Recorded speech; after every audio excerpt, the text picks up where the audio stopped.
8 मार्च 2014 रात के 12:41 पर मलेशिया एयरलाइंस की फ्लाइट MS-370 कोलालमपुर से टेक ऑफ करती है। कॉकपिट के अंदर कंट्रोल उन दो लोगों के हाथ में था जिन पर 239 लोगों की जिंदगी का दारोमदार था। लेफ्ट सीट पर थे कैप्टन जहरी शाह, 53 साल के एक वेटेरियन पायलट जिन्होंने अपनी जिंदगी के 18,365 घंटे हवा में बिताए थे, और राइट सीट पर थे फर्स्ट ऑफिसर फारूक अब्दुल हमीद, सिर्फ 27 साल के। ये उनकी ट्रेनिंग फ्लाइट थी। वो अपनी शादी की प्लानिंग कर रहे थे और करियर के पीक पर थे। शुरुआत के 38 मिनट तक सब कुछ नॉर्मल था। पायलट ने 35,000 फीट की हाइट मेंटेन की। 1:19 पर मलेशिया एयर ट्रैफिक कंट्रोल ने आखिरी बार कांटेक्ट किया। उन्होंने कहा, contact Ho Chi Minh 129 good night. Malaysian 370 contact Ho Chi Minh 120.9.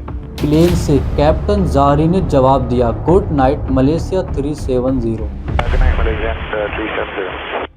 बस ये वो आखिरी शब्द थे जो इस प्लेन से सुनने को मिले थे। इसके ठीक 90 सेकंड बाद 1:21 पर प्लेन का ट्रांसपोर्टर मैनुअली बंद कर दिया गया और दुनिया का सबसे मॉडर्न प्लेन 12 क्रू मेंबर और 227 पैसेंजर के साथ हवा में गायब हो गई। आखिर क्या हुआ था उस रात, आइए समझते हैं आज के इस वीडियो में। Breaking news tonight: a Malaysia Airlines flight MH370 Flight MH370 disappeared en route to Beijing. 70, we are ready. Requesting flight number 310 to Beijing. Malaysian 370. Flight MH370 ended in the southern Indian Ocean. सबसे पहले ये समझना जरूरी है कि plane गायब कैसे हुआ। जब ट्रांसपोंडर ऑफ किया गया तब प्लेन मलेशिया और वियतनाम के बॉर्डर पर था। इसे एयर ट्रैफिक कंट्रोल हैंडओवर कहते हैं। जिसने भी ये किया वो जानता था कि ये परफेक्ट लोकेशन है, क्योंकि इस पॉइंट पर मलेशिया सोचेगा कि प्लेन वियतनाम के पास है और वियतनाम सोचेगा कि प्लेन अभी आया ही नहीं। प्लेन के गायब होने के जस्ट बाद ही सिविल रेडार तो फेल हो गया था, लेकिन मिलिट्री रेडार ने एक अनआइडेंटिफाइड एयरक्राफ्ट को ट्रैक किया और वो था MS-370। MH370 ने बीजिंग जाने के बजाय एक शार्प यू टर्न लिया। वो वापस मलेशिया के ऊपर से उड़ा, फिर पेनांग आइलैंड के ऊपर से गुजरा जो कैप्टन जहरी का होम टाउन था। जब प्लेन पेनांग के ऊपर था तब फर्स्ट ऑफिसर फारूक अब्दुल का फोन नीचे एक टावर से कनेक्ट हुआ था, सिर्फ कुछ सेकंड के लिए। क्या वो मदद मांग रहे थे या फिर एक टेक्निकल ग्लिच था, ये अब हमें कभी पता नहीं चलेगा। इसके बाद प्लेन स्टेट ऑफ मलागा की तरफ मुड़ा और रेडार से गायब हो गया।